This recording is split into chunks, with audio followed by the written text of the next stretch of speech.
Hello everyone, welcome back. This is second lecture for English 2111, World Lit, and I'm Jason Tondro, your professor. A couple of you I have bumped into on campus at Camden or here on the Brunswick campus, and you've given me that funny look, and then you said, "Are you Mr. Tondro?" And I'd say, "You must be one of my online students." So yes, that's me. You have found me. You have the right guy. And for those of you that I have seen live, that's great. I want to be here to get to know you if you want to get to know me. But this also gives me a chance to check up on you, make sure that you got the book, you're doing the reading, you've got the syllabus. So that's great. It's good when I get to see you. Please do that. If you want to come into my office, I still have office hours every week in the Brunswick campus, and you can also send me a note if you want to chat, and we can just real fast set up a video chat. It takes 30 seconds on Google Hangout, and you and I can talk face to face as if we were real live human beings and not just computers, okay? For this discussion today, I want to focus on our reading for this second week, which is the Hebrew Bible and the New Testament, just sections of it, the sections of it that are in our book. This lecture is being recorded on Friday afternoon, and I'll have it posted up this evening. We pretty much solved the technical challenges with this class, I believe. It's slow. The process is not as fast as I would like, but we figured out how to solve it, so I can record the lecture during the day, and then that evening, overnight basically, upload it to YouTube. Takes hours. And then YouTube condenses it into a version that's slower resolution and a smaller picture and so on, and makes it so that you guys can just click onto YouTube and watch it at your own speed whenever you want to throughout the week. This does a couple of things for us. For one thing, it makes it so that you don't have to fight with desire to learn to watch the lecture. The second thing it does is it preserves the lecture as one great big long single video, which seems a little awkward, but is actually better for us in the sense that you don't have to deal with 6 or 8 15-minute pieces that you have to sew together or watch a bit at a time, and maybe they interrupt me, at the end of a sentence or something. YouTube tracks what you've seen and what you haven't seen, so you can just go back to the same website and pick up the lecture right where you left off. And I don't expect you guys to sit down and listen to, an hour and a half or 3 hours or however long our lecture goes, as if it was a regular class. If you wanted to do that, you would be in the regular class, right? You've taken the online class for a reason, because your schedule has to be adaptable and you have to be able to start and stop, and that's cool. I understand that. So I don't expect you guys to watch the lecture all the way through, but I do expect you to watch it, and that's why we will do quiz questions, okay? And the quiz questions will continue to be on the details of the things we talk about in lecture, and also things in your book that make sure to me that you have the book and are doing the reading. Let's do our first quiz question right now. What is my favorite superhero? The answer to my favorite superhero is Captain Marvel. Captain Marvel is my favorite superhero. So now when the quiz question comes up, you'll know what the answer is. Speaking of the quizzes, some of you have already taken the first quiz, and that's good. We'll leave that up, but it's only up for a week from when it's first posted, so it's vital that you do the reading and you watch the lecture and you take that quiz as soon as possible. Most people are doing pretty well in the quizzes, but that makes sense because you wouldn't take the quiz if you hadn't done the reading, right? You know that the quiz is on the reading and it's on the lecture. And you get to take it when you want to take it, so it makes sense that most people who take the quiz are going to do well. The people that don't read and don't watch the lecture, they won't take the quiz at all. So what's going to happen is that the quiz scores are all going to be like either almost all right or not taken at all. You won't take the quiz at all.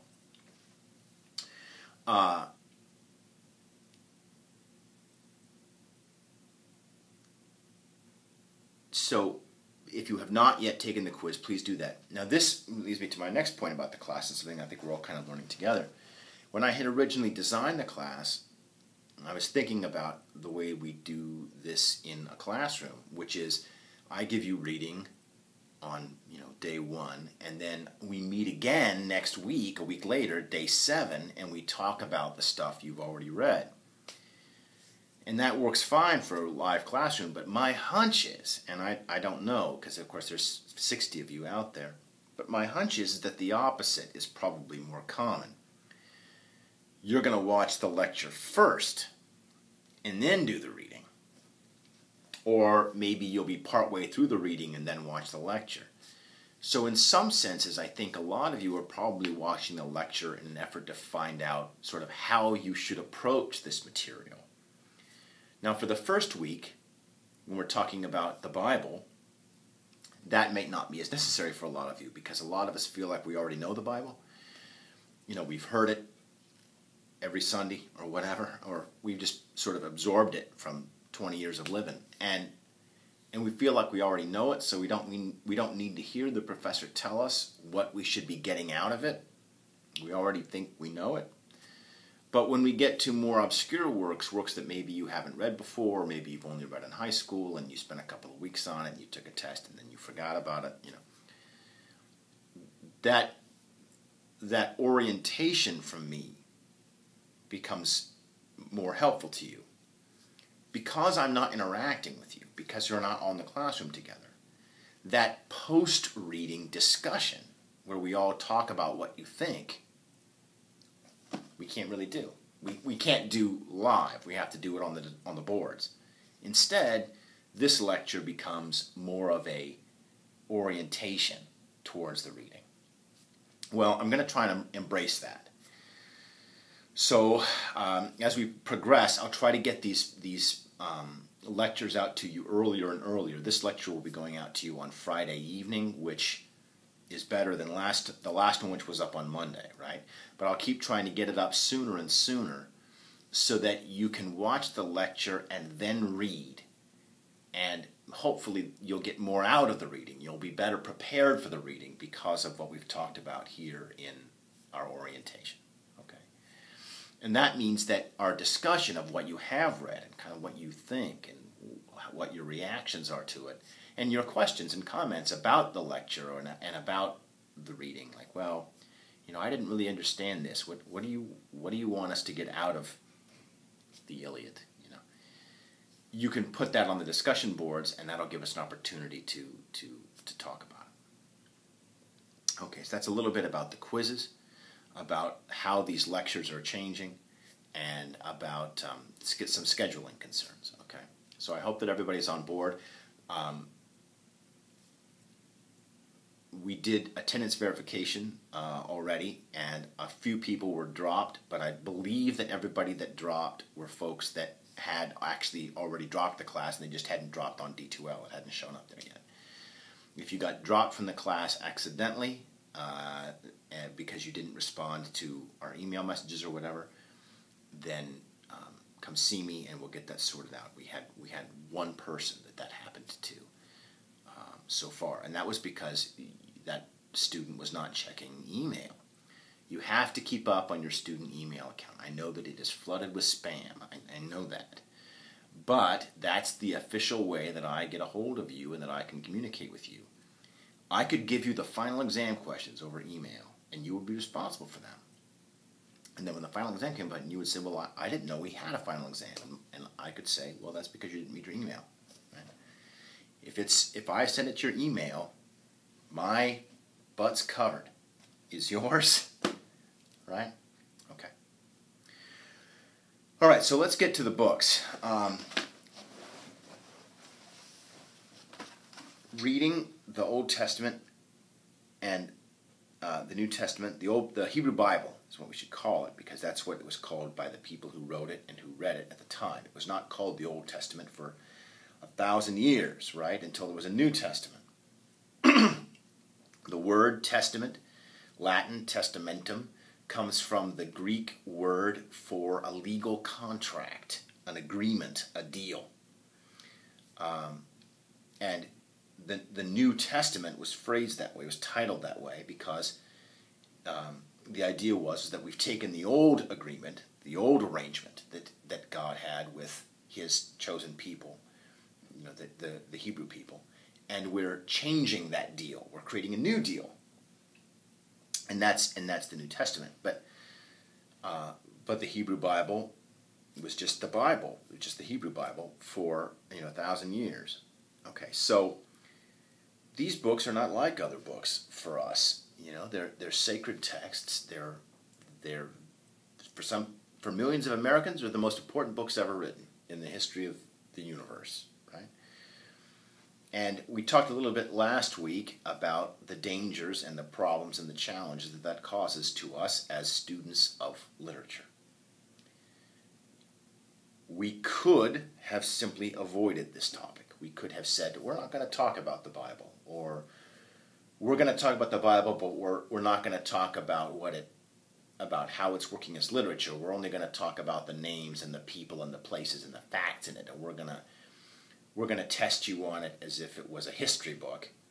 And all that matters is, do you remember, who the characters are and what they do? We could have done that, but that would be a very boring class, and it would be a disservice to the literature. What are we not going to talk about? This class and this reading is not about truth in the sense of, is the Bible, are the events in this book true? That is not my class. That is a religious studies class, or that is a seminary class. If I was a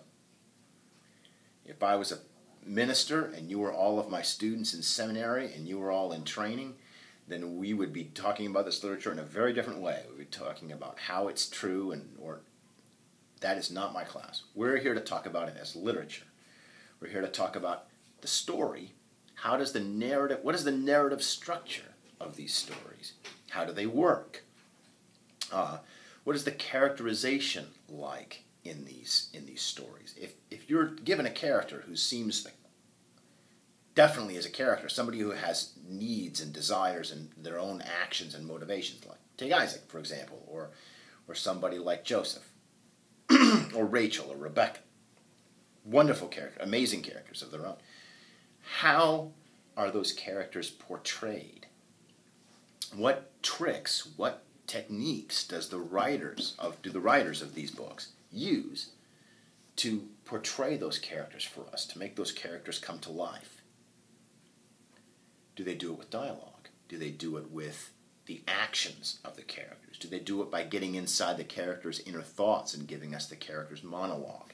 How is the characterization working? Or does it not work? Do we fail to identify and recognize these characters? Do they become flat, two-dimensional alien beings to us that we don't really relate to? If so, why? If not, why not? Right? Those are the questions that we're here to talk about. Narrative structure, characterization, points of view, right? How does the point of view of the narrator of the story influence the events of the story? And we might see some specific examples of this later on when we get into the nuts and bolts of what we read for today. Or imagery. Let's look. Much of what I had you read for this week is poetry. Almost the entire book of Job's poetry. That's a shock to a lot of us. We've heard the story of Job. Job's the story of this guy who has everything, and then God takes it all away from him, and it's a test. We know that, and we know how Job survives the test. We know that he refuses to yield to despair, and he maintains his faith in God, and so he's a role model. Okay, well that's fine, but now that you've read the book, or if you haven't read the book, you're going to see that that's like not even touching what this book is really about, because the book of Job is magnificent poetry, and it's got wonderful images and powerful symbols and metaphors going on in it, and that's what we can talk about as literature. When you're reading the book of Job, and I'm pulling it up now here. I'm on page about 214, 215, and here we are, 212. And Job has been asking God, he's been saying, why are you doing all this to me? And what did I do? And his big claim has been, if I could just get God down in a room with me, if he would just sit down with me and we could just talk like ordinary people, I could ask him these questions and he would answer me, and I would figure out why do bad things happen to good people, right? Which is the central question that the book of Job is trying to answer. And God finally does answer him, sort of. He answers him, I'm on 2:12, right? And the Lord answered Jacob from the whirlwind. Job doesn't get what he's asking for. He says, I want God to just sit down with me, across the table at Firehouse Subs or whatever, and we'll just, share lunch, and he'll explain to me why things are the way they are. Well, that's what you wish for, Job, but that's not what you get. You get the whirlwind, right? God comes down in a storm and says, who is this who darkens counsel in words without knowledge? Who's this ignorant fool who's talking without knowing what he's asking for, right? Gird, pray, your loins like a man, that I may ask you and you can inform me. Where were you when I founded earth? Tell, if you know understanding. Right? I created the entire... Where were you when I created the entire universe? Right? Where were you? And Job's answer, of course, is silence, right? And the Lord goes on with this long poem, extended metaphor, where he talks about the universe as if it was a house. Who fixed its measures, do you know? Or who stretched a line upon it? In what were its sockets sunk, or who laid its cornerstone? He's talking about the foundations of the earth as if it was a building, right? Its cornerstones and its sockets. When the morning stars sang together and all the sons of God shouted for joy. Who hedged the sea in with doors when it gushed forth from the womb? He's talking about, imagine that the world is just overflowing with water. There's just water coming everywhere off the sides of the earth, and God reaches out and he closes doors to seal off that water, right? As if it was a house.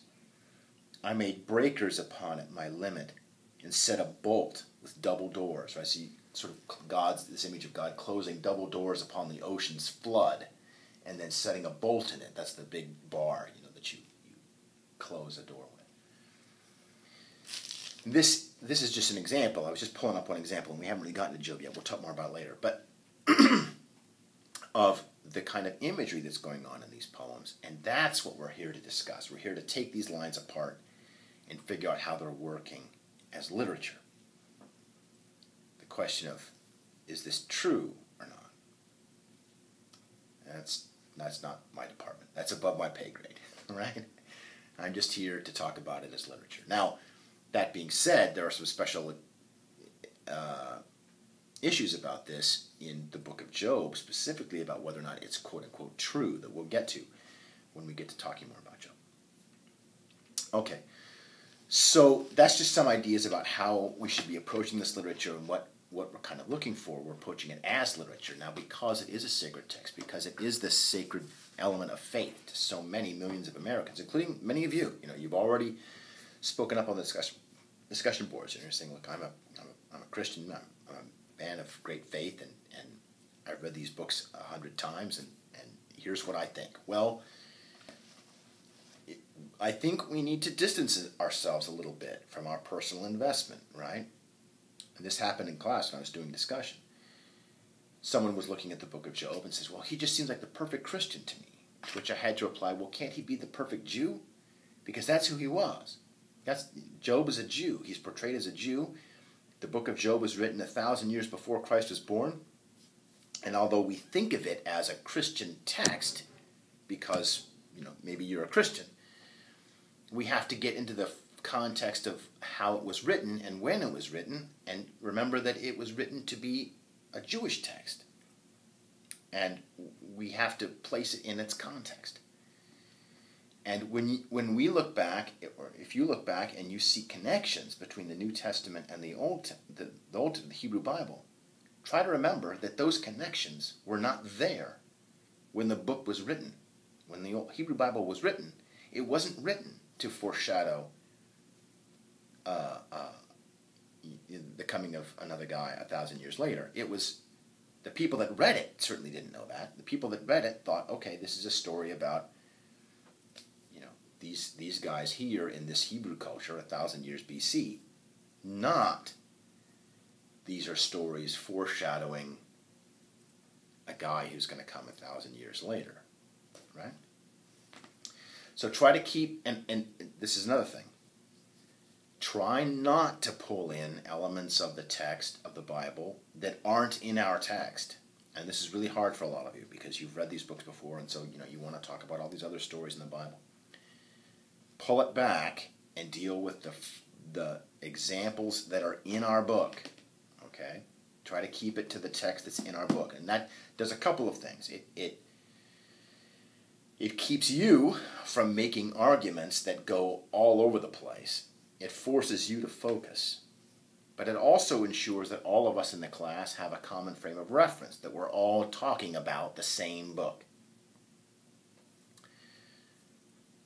Okay. All right, so what else? Well, so let's talk about the Hebrew Bible first, and maybe some of the themes that are in it that we can keep our eyes out for as we read. And some of this is outlined in the introductory material for the book.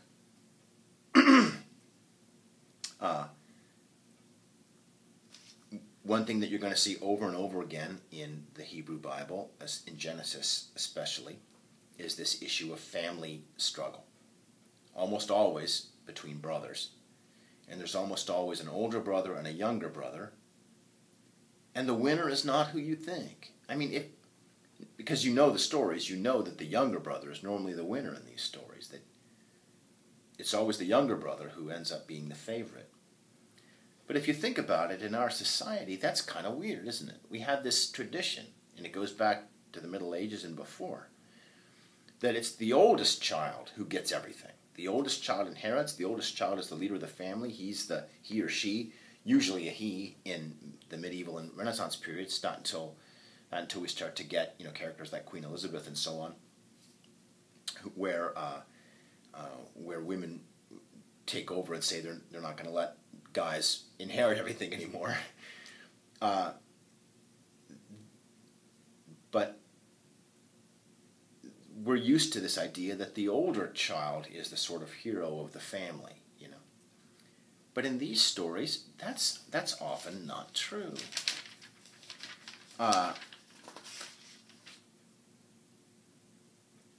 So if you look, for example, at the comics section, there's one of the chapters of Genesis 25, and I'm on page 171, where we have a section of the Bible that's illustrated by Robert Crumb.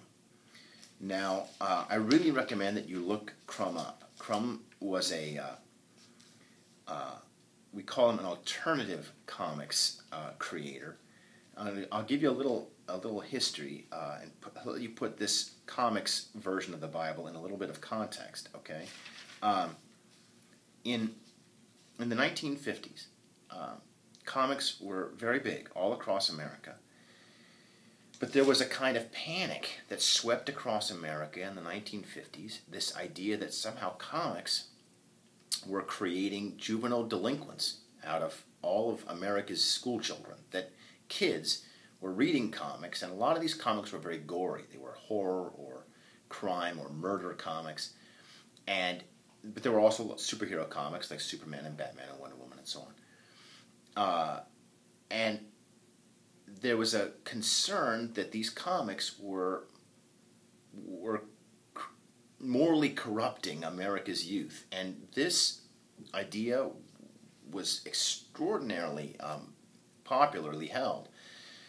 And it was a real big deal in America in the early 1950s. If you, I'll try to put some links to this up on our pages. But This culminated in a book called The Seduction of the Innocent, written by a psychiatrist, a child psychiatrist, whose name was Frederick Wortham. Now you can look up all these things on Wikipedia. Just put in Seduction of the Innocent or Frederick Wortham, F-R-E-D-E-R-I-C. I don't think there's a K. Wortham, W-E-R-T-H-A-M, Wortham. And Wortham published this book called Seduction of the Innocent, where he insisted that he went through chapter by chapter talking about different kinds of comics, talking about how they were all making American kids into axe murderers or making them gay or all kinds of ridiculous things. He had a whole chapter about how Batman and Robin were gay, another whole chapter about how Wonder Woman was a lesbian, and just all kinds of stuff. And eventually the publishers of these comics were brought up and were forced to sit in a Senate subcommittee hearing where they were interrogated about the quality of these comics. And of course a lot of these comics, they weren't made for children.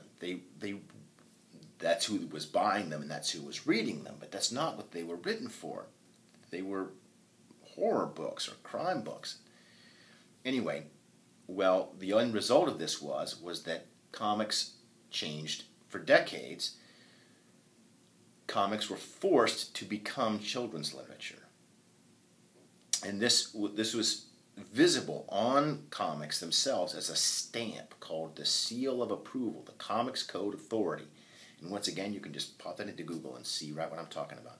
The Comics Code Authority, and there was this little stamp called the Seal of Approval, Comics Code Authority seal, that would be put on the outside of these comics, and that meant that it obeyed all the restrictions of the Comics Code, which is a self-censorship device, not unlike the rating systems that we have on films, right? With the idea of sort of a rated G, rated PG, and so on. Except that the Comics Code was much stricter than anything like that. It was mandatory that every comic published in America had to be readable by children. All right, so then that transformed comics, right? And a lot of companies went out of business, and people lost their jobs. Years pass, and in the 1960s, you got people like Crumb, who did this Bible comic we're looking at, and he didn't want to make children's books. He didn't want to obey the Comics Code. Well, that meant that his comics would never be published, or they would be published, but they couldn't be sold. The enforcement, the way that the code enforced itself, was at the newsstand. So you would go to Save-On or whatever, the drugstore, Walgreens, and if you were running the Walgreens and you were putting the comics on your stand, if they didn't have the seal, you wouldn't put them out there. You would just send them back. That was the enforcement mechanism. So Crumb's comics wouldn't have that seal, and so they would never be sold. Well, so he sold them through non-traditional means. There was this whole movement that rose up in the early 60s, which we call the alternative comics movement. Sometimes you'll see this with comics spelled with an X at the end, C-O-M-I-X. That's an attempt to make comics of this time period and of this genre separate from what we mostly think of when we think of comics. We think of comic strips and comic books, and we think of superhero books and stuff like that. And the alternative comics guys, they didn't want to be associated with any of that, so they actually tried to physically change the way the word is spelled in an effort to show that what we're doing is different. And alternative comics grew up in cities like San Francisco and Houston and New York, and they would be sold by just guys on the street corner, just selling comics out of a bag. Or they would be sold at head shops, right? Drug paraphernalia stores where you would buy, your bongs and your clips and stuff. And that's where these comics were sold. And people like Crumb was just one of these guys. He was a very prominent voice, one of the first and one of the most read and one of the most outspoken, but not at all the only one. Women like Trina Robbins and guys like Art Spiegelman and all kinds of other people were involved in this movement, but Crumb was one of the forerunners. And what these comics were like is not what you think of when you think of most comics. If you look at this, what we're looking at here, the art style in this book is very different than what you think of in most comics. These alternative comics were, today we might call them rant, or we might even call them rage comics, if you know what a rage comic is. They were comics, black and white, usually very ugly. The characters were not drawn to be good looking, like superhero comics or anything else. They were drawn to be ugly, and the comics were stories about real life, and they were usually about whatever was really bothering the author of the book at that time, right? It was like, well, I really hate my job, or I want to murder my boss, or whatever, and he would write a comic about it, or about how the country's going to hell, or I hate my parents, or whatever your problem was, you would write a comic about it, and the more personal it was, the more real it was, the better. And the alternative comics movement went on for a good decade or so, until finally it sort of petered out because you just ran out of awful things to say. Every time someone will put out a comic that would have something awful in it, the next alternative author wanted to make something even worse, and pretty soon you just got so far over the cliff that there wasn't anything crazy that hadn't already been done that anybody wanted to read. And so then those people sort of grew up, and they started to find new venues for their work. And Art Spiegelman, who was one of these alternative comics guys, would go on to create Mouse, and which some of you may have read in high school or even taken in some college classes. And Crumb went on to do this Bible project and others, and people went on and they sort of found some more sophisticated projects that they could do. And it didn't hurt that the Comics Code, the thing that kept them out of publishing, was also dying at this time. We started to create comic book shops where people would go to buy comics, and comic book shops, they didn't care if you had the seal of approval or not, if you had the Comics Code or not. So people like Crumb and so on could sell their books there, and that was a good thing because the head shops where they had been publishing all their work, those all got closed down. So they didn't have anywhere to sell their books unless they went more upscale, a little more legit. And that's all. I just want to put some sort of context behind this, the Crumb pages that are in here, which I think are really, really great stuff. One of my first comics I ever had as a kid was a Bible comic. It was this great big, like, oversized, illustrated version of the Bible in comic book form. I still remember very vividly to this day. But anyway, we got here because we were talking about this question of sibling rivalry. So if you look, for example, I'm on page 173. I'm on this page right here. And you can see Rebekah up top. And the Lord granted his plea, and Rebekah, his wife, conceived. And the children clashed together within her, and she said, "Then why am I?" Okay, now there's a lot to talk about just in this one panel, right? The first thing that you notice is the way Rebekah is drawn. She's got really pronounced physical characteristics, right? Her breasts and her stomach, and later on in other shots, like the very next panel, her behind is really big, and so on. She's going to remind you of nothing more than these fertility goddess statues that we found in Africa and stuff, from prehistory societies, back before we were writing down things, before we had language, the written language, before we had books. All we have from these cultures sometimes are sort of figurines of women with breasts and big butts, and that's pretty much exactly what Crumb is drawing here. The second thing, other than the art, other than the physical way that she's portrayed as a symbol of fertility. I mean, she's become this kind of fertility goddess figure, right? She has very important babies inside of her. She's not just a pregnant woman anymore. She has a nation inside of her, figuratively speaking. But she's been chosen for this gift, this miraculous blessing, to have children at her advanced age. But she can feel those children fighting inside of her. They're struggling inside of her. And of course, it fills her with doubt. Why have I been given this incredible gift if the gift itself is going to fight itself, right? And this is where it leads her to ask her question, then why am I? What's the point, right? Why am I doing this? Why is this happening to me if the gift itself is all messed up.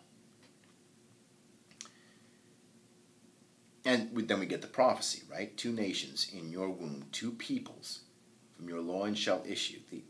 The people over the other shall prevail, the elder the younger's slave. And then we get the physical image drawn in panel 3, and Crumb will draw it because he's got no shame, right? He will draw anything. You got this from the alternative comics movement, right? There's nothing that Crumb will not draw.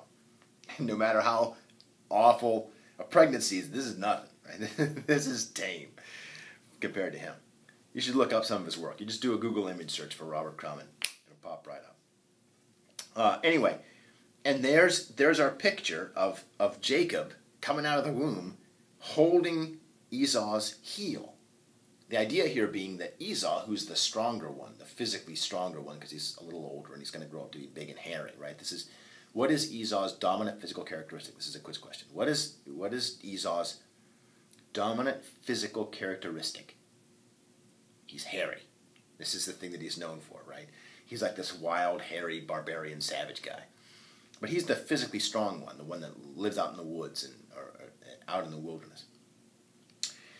So Jacob lets Esau do all the work of being born, getting his way out of there, and being born's hard work. And the kid, Jacob's smart. He's not very strong. He's not physically powerful. He might not make it out of there, so he's going to let Esau do the hard work, and Jacob's just going to ride along. He's going to grab on and just let him, surf the wave. So this introduces, it's not the first introduction of this idea of brothers fighting, but it's also far from the last. We're going to see it throughout this book of brothers fighting, struggling against one another, and it's usually the younger one who wins. Not because he's physically stronger, not even necessarily because he's right, but because he's younger, he's smarter, and he's tricky, right? And this becomes Jacob's defining characteristic, is that he's a trickster. Now, that word, trickster, we apply to a lot of characters from religion or myth or folklore. We have trickster characters throughout history, characters who win at their challenge, not because they're strong and powerful, but because they're smart and lucky, and they know how to trick other people that are big and strong and stupid, right? And some of you, maybe you studied Greek myth in high school or in middle school, and you read the stories about Hermes, right? And Hermes was the Mercury. He was the kid. He was the troublemaker kid of the gods. And he knew that his father Zeus had this herd of cattle that was the best herd of cattle in the world, and it was every cow in it was perfect, And so he said, well, I know what I'll do. I'll go steal it. But Zeus he's paranoid of anyone stealing his cattle, so he's put a guard in front of the cattle, a guy named Argus, and Argus has 100 eyeballs, right? So that Argus can, 2 of his eyes can go to sleep, but the other 98 are always watching, right? So it's impossible to get around Argus because not only can he see in every direction, but he's never actually all asleep at once. He's always got some eyes open. And so Hermes goes down there, and he's just a kid, he can't fight Argus. He wants to steal the cattle. So he goes down there with a flute, and he plays his pipes, and he slowly, musically lulls all of Argus's eyes to sleep one by one, right? Until finally all of the 100th eye goes blink and snoozing away, and Hermes can steal all the cattle, and he wins because he shows off that he's smart. And we have these characters all the way to today. I mean, Native Americans have Coyote, and modern Americans have Mickey Mouse, right? Who doesn't win. He doesn't win because he's stronger or bigger than anybody else. He wins because he's smarter and tricky. Bugs Bunny and all these characters. They're all tricksters. And we in America, we really admire and revere these trickster heroes, these characters who triumph because of their wits and because they lie, because they're really, really good at lying. This is one of the discussion questions that I put up on our forums back on Wednesday. Because I think that when we read this story, we're invited to ask ourselves if this was fair. Is it fair that Jacob should be elevated? That God would elevate him over Esau? What has Jacob done to deserve being elevated? Is it just that God values smart people over strong ones? Is that it? And we saw this back with Cain and Abel too, right? Where, Cain and Abel are both out there, and they both take care of their own things, and they both sacrifice to God, but God doesn't like Cain's sacrifice. God likes Abel's sacrifice. And I remember when I was a kid, I was 6 years old, and I was reading my comic book, and I thought, well, why doesn't Cain get this grace of God? Why doesn't God like what he's giving him? Because, Cain was given the best that he had. He was giving his best effort. He was a farmer. And so he took the best crops and the best stuff that he had, and he gave it to God, and God wasn't pleased. And there's this mystery about that. And I think that, and this is touched on in your book, in the introductory material, this is the central characteristic of the character of God in this book. And I think that it's what makes the Yahweh or Jehovah, or whatever you want to call him, the God of this book. I think that's what makes him so much stand out compared to the other gods that we read about in myths and legends all around the world. When Zeus or Athena or any of those guys do something, you understand why they do it. When Athena shows up to Ulysses in the Odyssey and says, "Okay, Odysseus, I like you. You're a good-looking guy, and you're smart." He's another trickster, by the way. Speaking of Odysseus, right? He's another guy. He's the guy that thinks up the Trojan horse. Right? We're going to win this war not because we're strong or because there's more of us. We're going to win because we have a trick, right? We're going to scam. And Athena likes that. It appeals to her. She's the goddess of wisdom, and she likes people that are smart. And she says, "You know what? I like you, and I'm going to help you." And all the other gods that are out there, Poseidon and Zeus and all those guys, they're going to fight you. But we together, you and me, we're going to outwit all of them.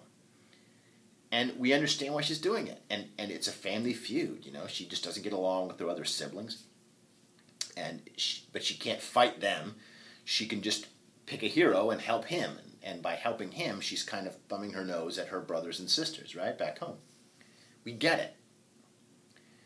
But the actions of God in this book, not only are they not understandable. Why does Cain get turned away, but Abel doesn't? Why does Esau get punished, but Jacob rewarded? Not only is it not understandable, but it's intentionally left mysterious. God cannot be explained. This is the ultimate answer that Job gets. We talked a little bit about Job at the beginning of our lecture today, right? Job says, I don't understand. And God says, that's right, you don't understand. And you're never going to understand because you're not God, right? Only God can understand what God does. And unless you were there when I made the universe, when I closed the waters with a door, you're never going to get what I am, and you're never going to get what I do. And this answer is really different than everything else that the ancient world had to offer. It was an intentional mystery, and it becomes very compelling to us as readers. It draws us in. It's kind of a suspense, we want to know more, and it speaks to us a little bit, because I think when we look out around ourselves at the world today, And it's easy to try to explain everything. Where does lightning come from? Where does thunder come from? It's an old, when I was growing up, I used to ask, why is there thunder? And my parents would say, well, that's just the gods bowling. Where do these things come from? And we get answers. Oh, it's God bowling, right, or whatever. But then we grow up and we come to realize that those answers don't cut it. No. Lightning can't really be a thunderbolt thrown by Zeus, right? I mean, come on. And an answer that, well, actually, it's a mystery. We don't know why that's happening. I think it appeals to us as grown-ups. It appeals to us as we look around the world and we see, the world's really confusing. It's really a mystery. And the idea that this is the actual answer, that we have to get used to living in a world that doesn't always explain itself. It's not always understandable. There's something about that strikes us as being accurate and honest and true.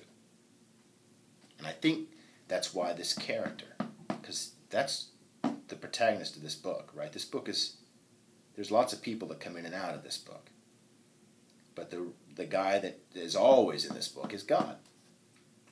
That's what makes him stand out compared to characters like Zeus and Marduk and Jupiter and all those other guys.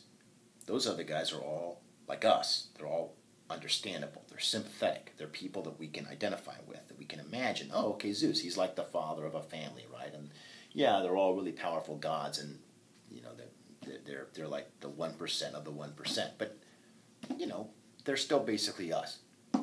That's not here. That's not what's happening here, and that's what makes this God really stand out compared to the others as a character. Well, we get into all this because we were talking about Isaac and Esau, and Jacob, and so let's finish that. We're on page 173 and then 174, and this is again what we talked about in the discussion question. Jacob tricks Esau not once but twice. The first time we can kind of let Jacob. We can let Jacob off the hook a little bit because he's making a stew.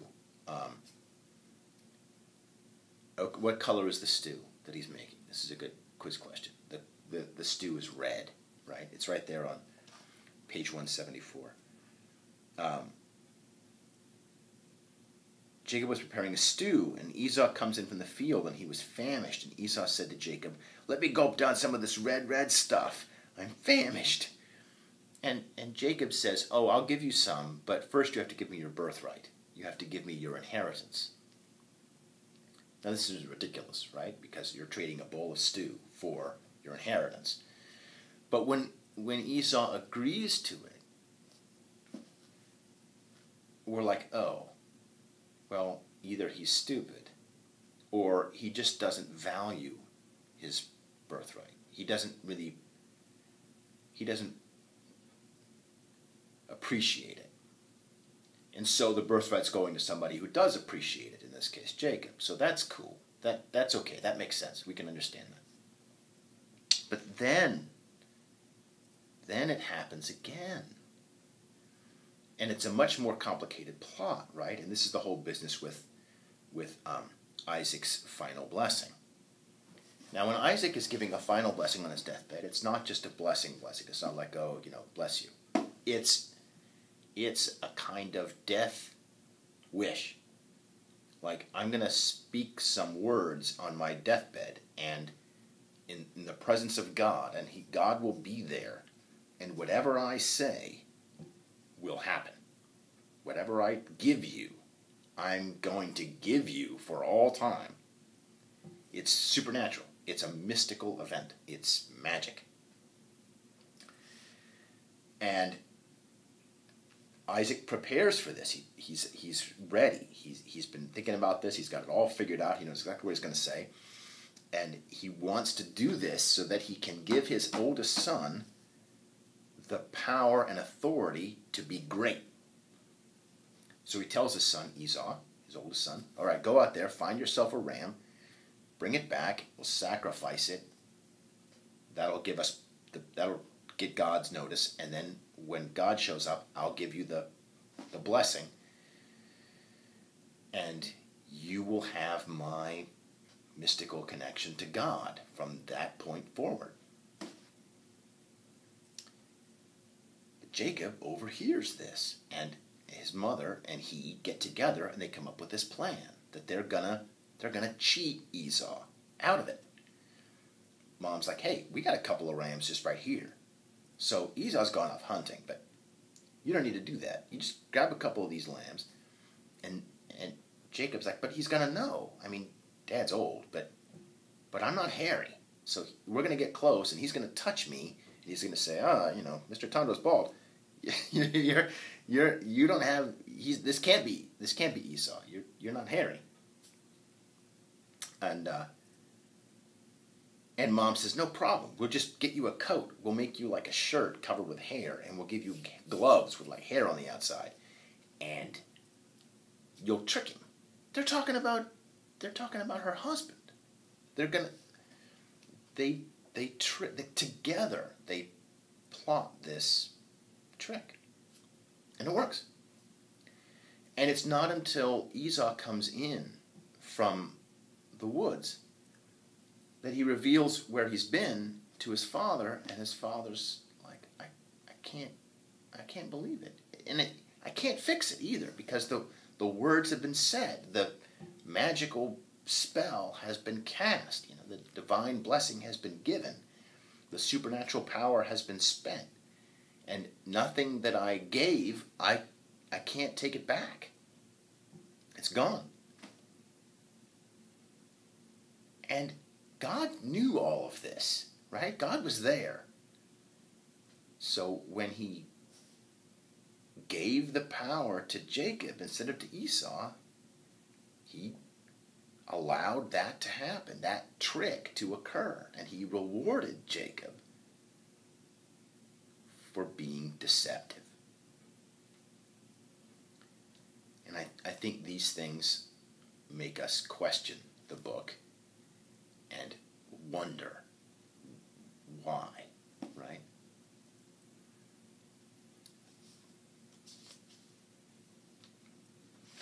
Why is he allowed to be on top?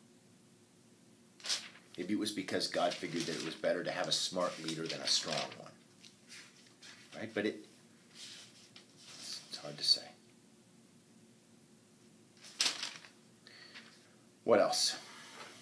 We see a lot of issues of exile, of people being kicked out of home and having to wander before they come back. This happens to Jacob. And to be fair, we'll say, well, how Jacob gets to get ahead because he cheats his father. But it comes around, doesn't it? He goes off in the wilderness, and then he comes back, and he meets up with his relative, Laban. And Laban's got two beautiful daughters. Well, he's got two daughters, one of which is hot, the other of which is not, right? He's got two daughters. One of them has beautiful eyes, which in the Bible I think is like saying she's got a great personality. It's like, but the other one is more physically beautiful. She's more comely is the word that's used. And that one, Rachel, is the one that Jacob loves, the one that he desires. And the other one, the one with nice eyes, is Leah. And Jacob says, well, here's what we'll do. I'll work for you for 7 years, and then you give me Rachel to be my wife. And Laban says, sure. But then he cheats him, right? 7 years go by, and Jacob thinks he's getting married to Rachel, and then he wakes up in the morning, and it's Leah. This is an old, a very, very old storytelling gimmick called the bed swap, which we see in medieval and Renaissance literature, but we see it here, and this was written 1,000 years BC, right? The idea of you think you're going to sleep with one person, but then you wake up the next day and it turns out that somebody else has been swapped into the bed. The bed swap. And Jacob goes to Laban and says, well, what are you doing? And Laban's like, well, you know what, actually we have a rule.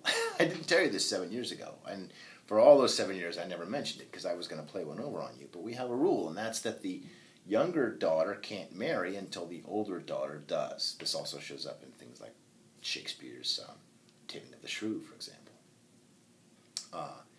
Or the film version, 10 Things I Hate About You, which is a film version of Taming of the Shrew. Anyway, so you could still marry her, but you have to work 7 more years. And Jacob's like, okay, you got me, I guess. You got me. So he acknowledges that he can take it as well as dish it out, right? So we have this issue of exile, which we see happen in a lot of these. I think what that does is it seems to bring home to us the importance of the community. If the biggest punishment that can happen to you is being kicked out of community, then that helps to tell us how important the community is.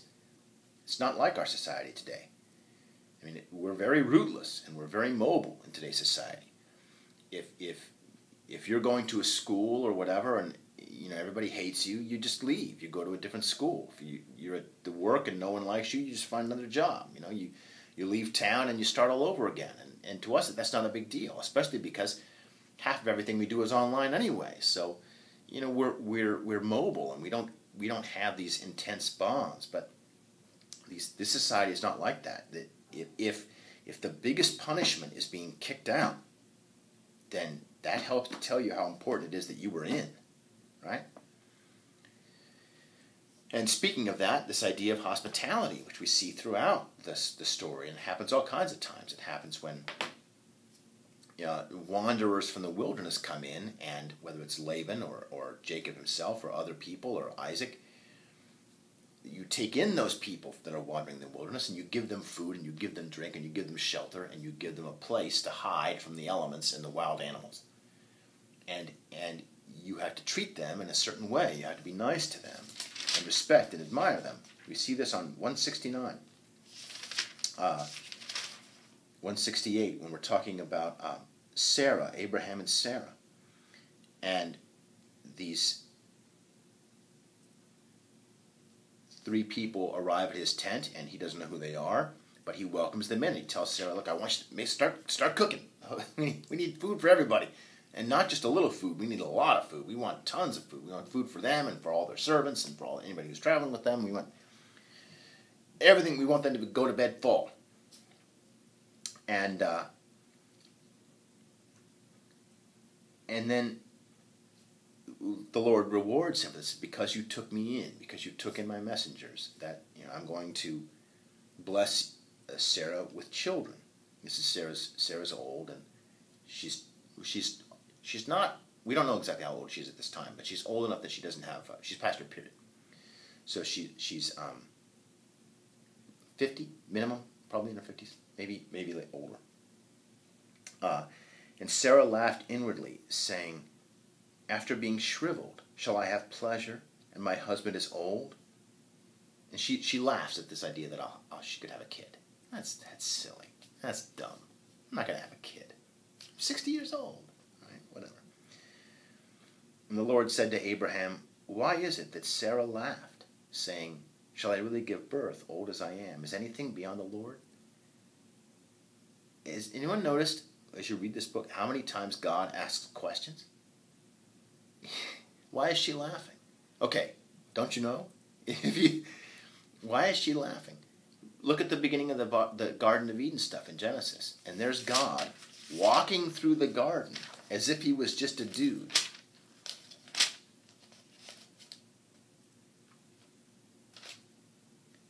And they heard the sound of the Lord God walking about in the garden in the evening breeze. Just walking through the garden. It's like, oh yeah, I gotta walk half a mile every night. That's good for my heart. And the human and his woman hid from the Lord God in the midst of the trees of the garden. You notice we learned something in the footnotes of our book. Make sure that you read these little footnotes at the bottom. That Adam is not the guy's name. We're used to calling him that. There's a section of the book where Eve's name is given. We're going to call her Eve. But Adam's name is not given. Adam, Hadam, is the Hebrew word for dirt and also the word for human. Right? This is a quiz question. It's the word for human or dirt. I've decided it's kind of like calling a guy Clay. Right? Clay is like a man's name, right? And clay means, clay, dirt, that you can shape. That's why we call him Adam. It's not his name. It just means the human being, the man. That's all that it means. And the Lord God called to the human and said to him, "Where are you?" I thought he was omniscient, right? He was all-knowing. He was all-powerful. I thought he was God who could do everything. For a guy who supposedly knows everything, he asks a lot of questions. "Where are you?" And he said, this is Adam now, Adam. "I heard your sound in the garden, and I was afraid, for I was naked, and I hid." And he said, "Who told you that you were naked? From the tree I commanded you not to eat, have you eaten?" That's 3 questions in a row. And the human said, "The human whom you gave by me, she gave me from the tree, and I ate." And the Lord God said to the woman, "What is this you have done?" That's 4 questions in a row. Right? He doesn't say, "Tell me what you did," like an adult talking to a child who's been bad, saying, "All right, tell me what you did." Right? He asks, "What did you do?" With that sort of horrifying feeling of, "I think I know what you did, but did you really? Prove me wrong," kind of thing. "Cursed be you, of all cattle and all beasts of the field. On your belly shall you go, and dust shall you eat all the days of your life." That is, we're going to make the snake crawl on its belly, which means that it didn't used to crawl on its belly. Snakes, according to this story, snakes used to have legs, or feet, or something. What, did they walk like people? Were they like Sleestaks or something? Were they like lizard people? Or do they crawl on all 4 feet like a crocodile or a lizard or something? Artists have gone to town with this. Because all we know from this is that when the snake was punished, it had to crawl on its belly, which means it didn't used to crawl on its belly, so we don't have any idea what it looked like before that. We're not told. So the artists can just interpret it and do whatever they want with it, and it's a lot of fun to experiment with stuff like this.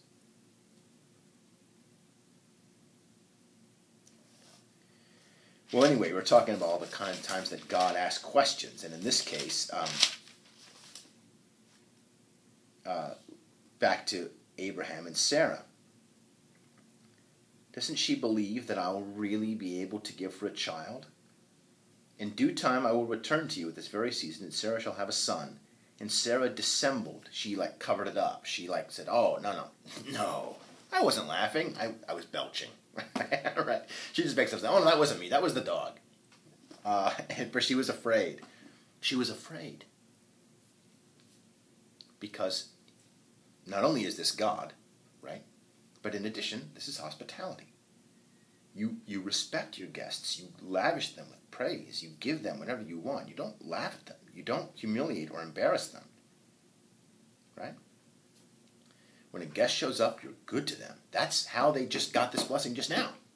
It's because it turns out those 3 guys were, servants of God. Just no, I wasn't laughing. I would never do that. I would never laugh. Because that would break the rules. And we would break the rules and laugh at God. 2 different things. And he said, "Yes, you did laugh." Right? That kind of "Oh, you know, and I know that you know." Right? And then what we get is this wonderful bit. There's the female characters in these books they don't get a lot of screen time. And I think it's very important for us to zero in on those moments when the women in these books do get moments. That's why I wanted to dwell on Rebecca's sort of existential question. Why am I? What am I doing here? But here Sarah does in fact become pregnant, and Abraham called the name of his son who was born to him, who Sarah bore him, Isaac, which means, according to our note, he who laughs. He who laughs. And that's Sarah telling the whole world, yes, okay, I'm the woman who laughed at God, right? Yes, I was dumb, right? She's showing that she can take a joke, that she can laugh at herself. She says, I was foolish. I didn't believe. I was proven wrong, right? And she doesn't try to hide it anymore. It's really interesting how much, we talked about characterization earlier. How did the authors of these books make these characters come to life? And a lot of that is through naming. Not just that we learn about Isaac through his name. He's a guy who laughs a lot. We learn about his mother through the name chosen for him, right? The name you pick for other people says a lot about you, what you think and what you see and what you feel about them and about your relationship towards them.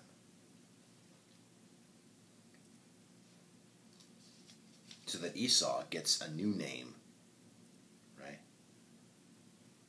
Which means red, because he was obsessed with that red stew, right? Maybe it was Brunswick stew. Brunswick stew is red, isn't it? Okay.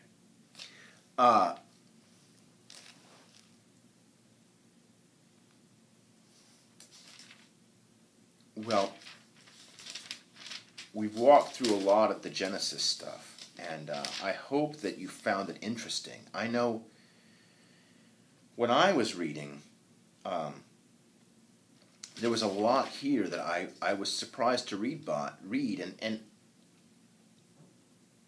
part of that is because a lot of the Hebrew Bible and the New Testament, even for those of us that are churchgoers, isn't really read that much anymore. There's an interesting anecdote conveyed by a guy. He's a minister. He's an aging minister, and he was writing about the book of Revelation, and he said, I have never, in my entire life as a minister, once read aloud from the book of Revelation, either in a sermon or as a lesson. There's a lot of parts of the Bible that we just don't read anymore, and that are not in common conversation for somebody's religious faith. So this is,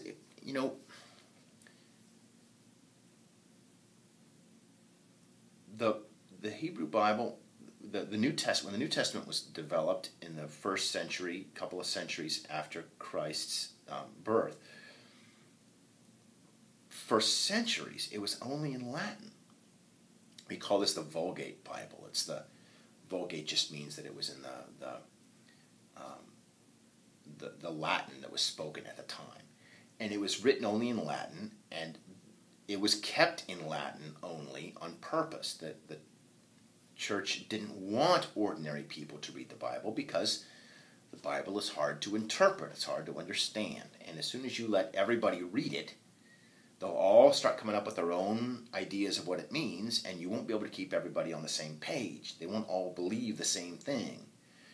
So let's keep it in Latin, and we'll teach people specifically how to read and interpret the Bible, and we'll call those people priests, and those people go through a lot of training to learn what the Bible means and how to interpret it. And if you have a problem, you have a question or a concern about the Bible or about God or about your faith, you don't go to the Bible to find your answers. You go to one of those guys.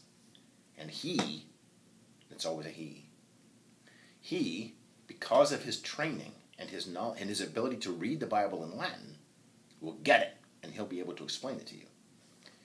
And if you look back at the story of Job again. At one point, Job says, I wish I had a guy that I could just go to and I could ask, will you talk to God for me?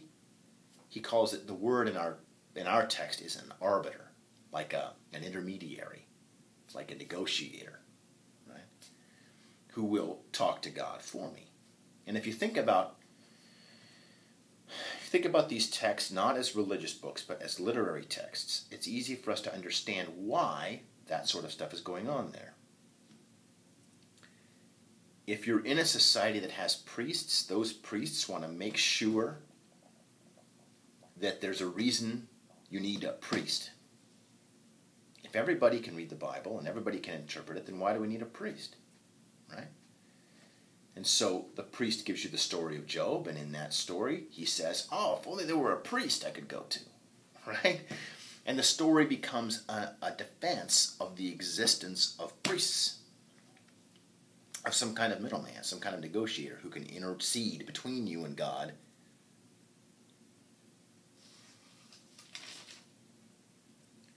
Well,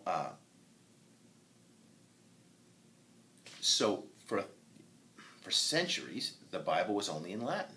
And it wasn't until, well, it started to happen around the late Middle Ages. You know, groups started to pop up, often in England, demanding an English translation of the Bible, and people would start to do it. They would try to translate the Bible into English, the English of the time, which was pretty distant from our English now. It's not incomprehensible to an English speaker, but it's pretty hard. And these people would be rounded up, and their books would be destroyed. And it wasn't until the Protestant Reformation and King James of England, who King James I of England, James VI of Scotland, and he got a copy of the Bible translated and printed so that everybody could have it, so that it was accessible to everyone. Not only could you physically have a copy, but it was in a language that you could read.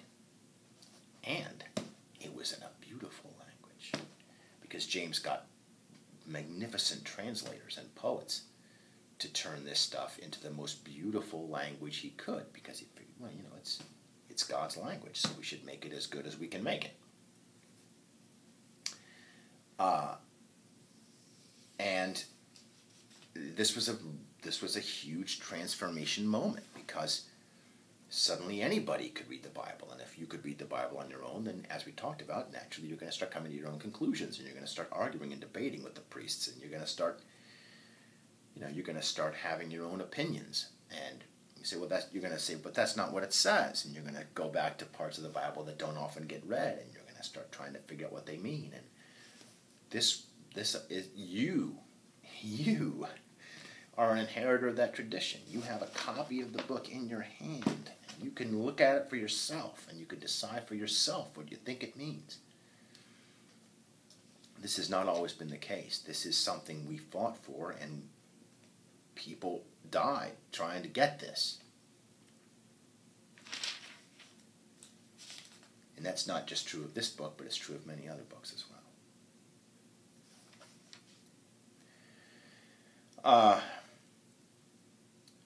Joseph, the story of Joseph. Many of you may have heard the musical version. It's called Joseph and His Amazing Technicolor Dreamcoat. It's an Andrew Lloyd Webber musical. It's a child's musical. It's meant for family theater.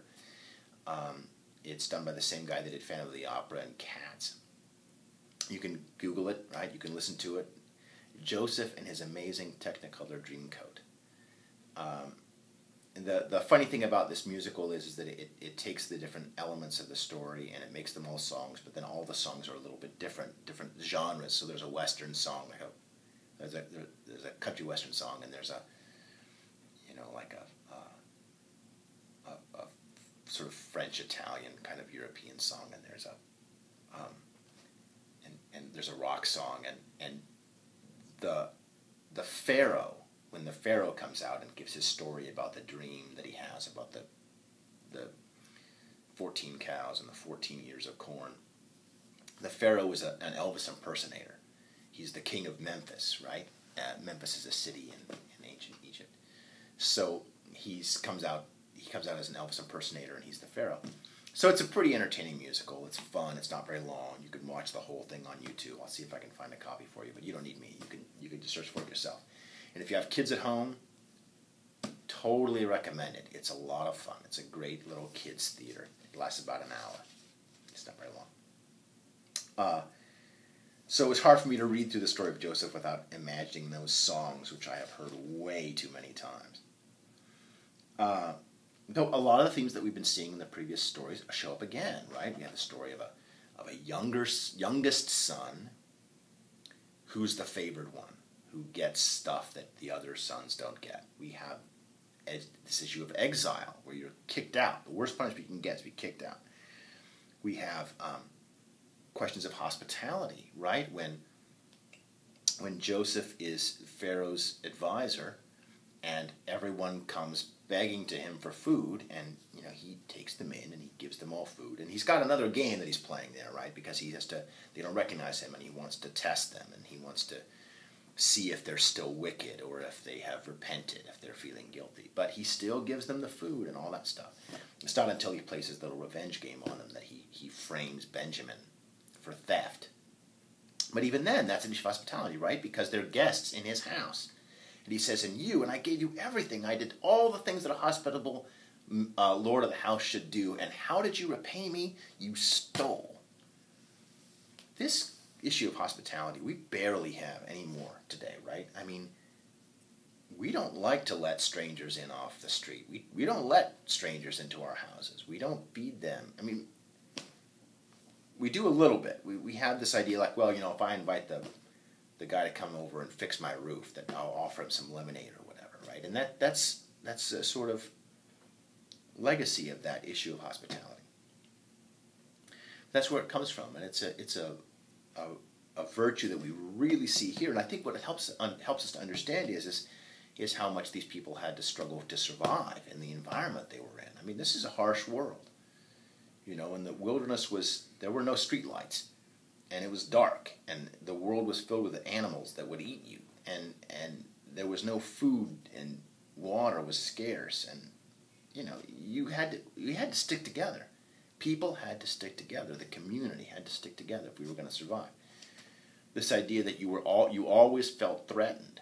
Today we always feel threatened for different reasons, right? Now we feel threatened by terrorists, and we have this whole sort of national security state thing going, right, where we're all afraid that something awful is going to happen to us. But it's a different kind of fear. Possibly not an incomparable fear, though.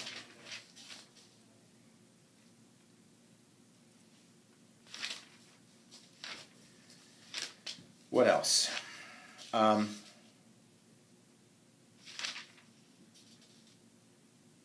Is there more stuff from Job that we should talk about that we haven't already hit on? Yes. Okay. If you read the introductory material for Job, it's on page 193, and it goes on to 194. And what we see here, this is from the very beginning of Job. What's the first line? A man there was in the land of Uz, or Uz. Note, read your footnote. Uz means counsel or advice. In other words, this isn't a real place. The story of Job is not set in a real place. It's set in fairy tale land. Never, never land. Once upon a time, in a galaxy far, far away, there was this guy named Job. That changes the whole story, doesn't it? This is not a story about an actual guy. This is a folk story. It's a story about an example guy who lives in the land of advice. So that when you are struggling with questions of faith and doubt, and you're wondering, why do bad things happen to good people? And you go to the priest and you say, why do bad things happen to good people? And he says, well, let me tell you a story about a guy. Here's this guy, and he's living in the land of good advice. Right? The advice I'm going to give to you. The good advice I'm going to give to you. And this is what he learned in the land of good advice. You see?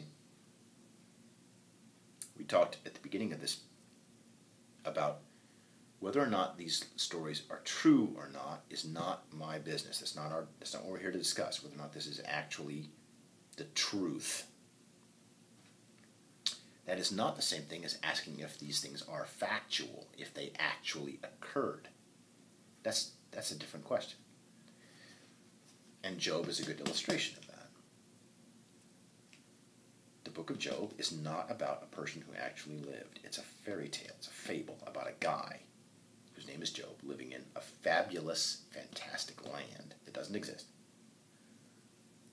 But does that mean that the lessons of Job are not true? You see what I'm getting at?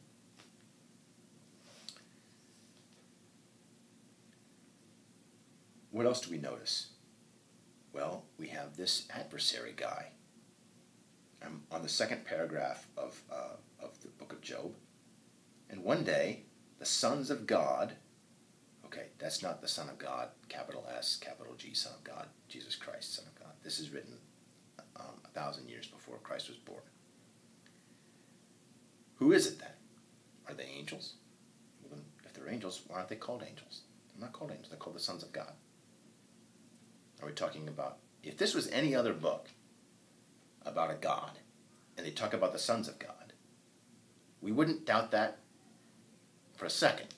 We think, oh, okay, so this is Zeus, and he's got sons. He's got Apollo, and he's got Ares, and he's got, all these other guys, and they're the sons of the God. Right? The sons of God came to stand in attendance before the Lord, as if they were members of a court. They're standing in attendance. The God is a king, and the sons come to him like they were members of his court. And the adversary, too, came among them. Note, number 4. Right? The adversary, or the Satan, it's a Hebrew word. It reads Hasatan. It does not mean Satan, the evil one. There is no association of evil in this book at all. Satan is a guy in God's court. He's part of the system. He's part of the system. And the Lord says, why are you here? He says, from where do you come? But what he means, what brought you here? From roaming the earth and walking about it. I've been investigating your magnificent world. Have you paid heed to my servant Job? He says, bet you saw Job. Isn't he great? Man, he loves me. Right? Have you paid heed to my servant Job? For there is none like him on earth, a blameless and upright man who fears God and shuns evil. He's good. He loves me. He's generous. He's everything. An adversary says, well, yeah, that's because you've given him everything. Of course he's happy. Of course he loves you. Because you have given him everything. But will he still love you when you take away everything? There's an understanding here, an acknowledgement that stuff is part of what makes us happy. Right? When the adversary says, yeah, if I take away all this stuff, he's not going to be so happy anymore.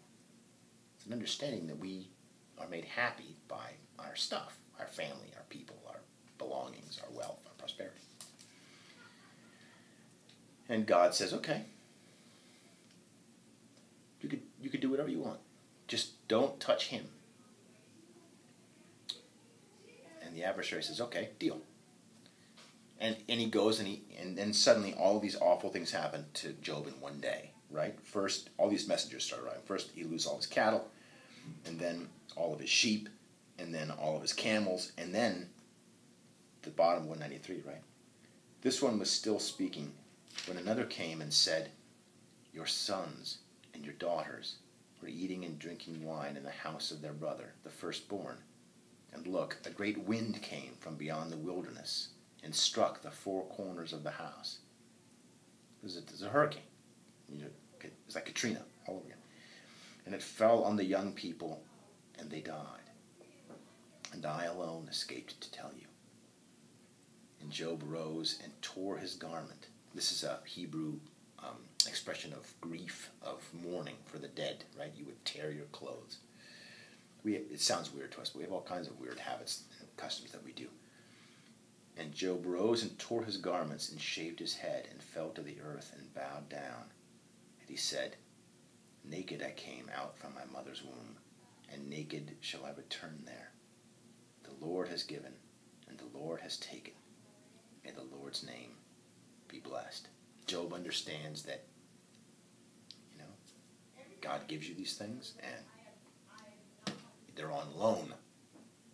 You don't actually own any of these things. He didn't own this cattle. He didn't own those sheep or those camels. Those children, he loved them, but they weren't really his. They were loaned to him. And this idea that your body even, that everything you have is actually just on loan to you, and that at some point in your 70s or your 80s or your 90s, God's going to come collect on that loan. This is an old image in poetry that poets and writers and artists have used time and time again over the last 3,000 years. All right, so then the adversary shows back up, and God's like, hey, looks like he still loves me. And the adversary says, yeah, okay, but, he still has his health. He's still physically healthy. That's when people start really cursing God, is when they get sick. And God says, okay, fine, just don't kill him. You can do anything you want to, you just can't kill him. The adversary says, you're on, right? And then he goes down and he covers Lot in boils and open sores. And he struck Job with a grievous burning rash from the soles of his feet to the crown of his head. And he took a potsherd, it's like a scraper, like a piece of clay scraper, to scrape himself with, to scrape all the sores off his body. And he was sitting among the ashes. And his wife said to him, do you still cling to your innocence? Curse God and die. Curse God and die.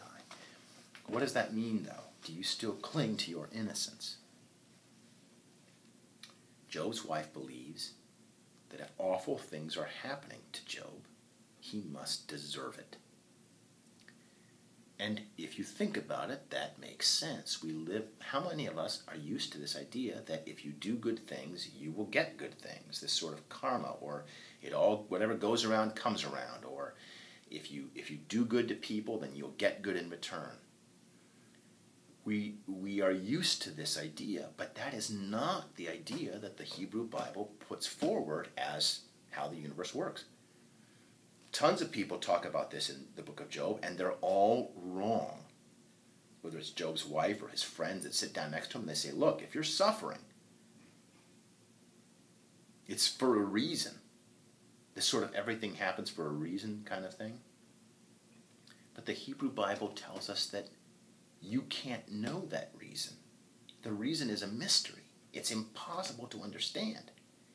And this is what struck me as I was rereading the material for preparation for our class this week, is that the faith that's outlined in this book is extraordinarily hard. It defies all of our logic and our power to reason. We want something that we understand. We want something that's fair and makes sense. And that's what Job's wife is saying. She's like, look, the universe makes sense. You do good, you get good. You do bad, you get bad. And if you're getting bad, if the universe is taking a dump on your head, then that's because you earned it somehow. You've done something wrong. She's wrong. And Job's friends, when they say the same thing, they are wrong too. And I think this is really hard for us to swallow, because it defies our expectations about the world and the universe that we live in.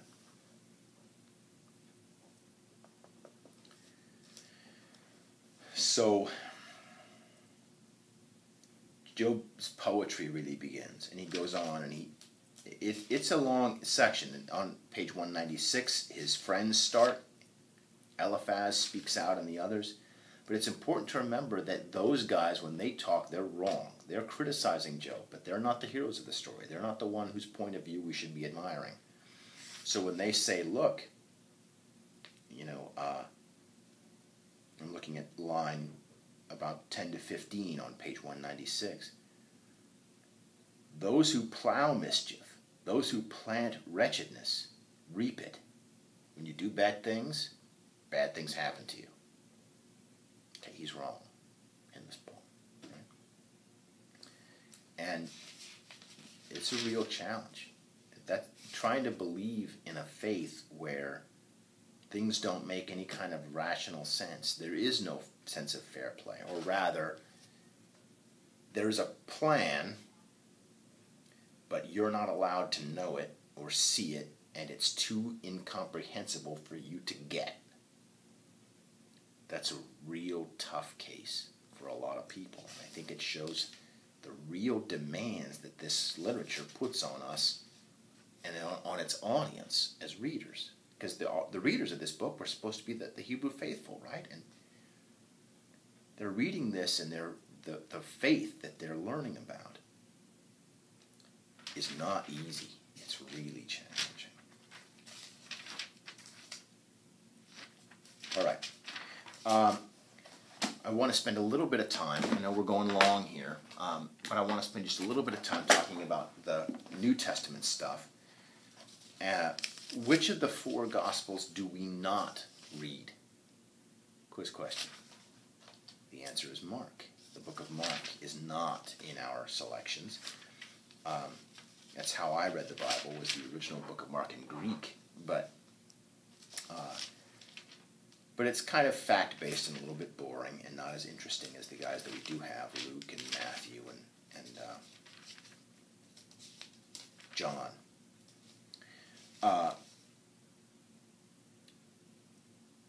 But this is a... Anybody else, if you read through the New Testament, the section that we read, you notice how much of it is about the poor? How much of this book is about how you cannot serve money and God at the same time.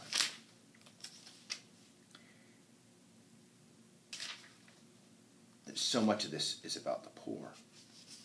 And this is a real struggle for us too. We were just talking about how the Hebrew Bible, the faith that's presented in that book is very challenging. And this is challenging too. This religion is not easy. You start to wonder, well, who do I know that actually does all these things that Jesus tells them to do? Jesus takes all the old commandments in the Hebrew Bible and he doubles down on them. He says, oh, Moses told you couldn't swear to God. But I'm telling you, you can't swear to anything, because no matter what you're swearing by, you swear by the roof, you swear by the sky, or you swear by the ground, you swear by your hat, you swear to whatever you're swearing by. Didn't God make those things? So you're still swearing to God, aren't you? So you can't swear at all. Jesus says, Moses told you not to murder. But if you are only good to the people that are good to you, well, everybody does that. He says even a tax collector does that. And that's like Jesus' worst insult is to call somebody a tax collector, right? Today we'd call him a banker, right? You goddamn banker, right? Or you call him we'd call someone like an investment broker or something. These super rich people that we. For if you love those who love you, what reward do you have? Do not even the tax collectors do the same? And if you greet only your brothers, if you're only good to your family, to the people that love you, well then what have you actually done that's worth admiring? Everybody helps those who help them. That's the give and take. That's the capitalist way, right? I scratch the back of people who help me. No, you have to love the people that hate you. You have to do good things knowing that you will not be repaid. That's hard. And this idea that you have to give up your wealth, right? Because rich people don't go to heaven in this book. That's a struggle. That's not easy to say. It's not easy to do. Do not store up your treasures on earth. I'm on page 25 of Volume B, where the moth and rust destroy them, and where burglars dig through and steal them. Store up your treasures in heaven, right? No man can serve 2 masters. You cannot serve God and mammon. So don't worry about what you're eating, or what you clothe, or where your house is. Don't worry about any of that stuff. Just be poor. Just don't get rid of your belongings. Your belongings are weighing you down.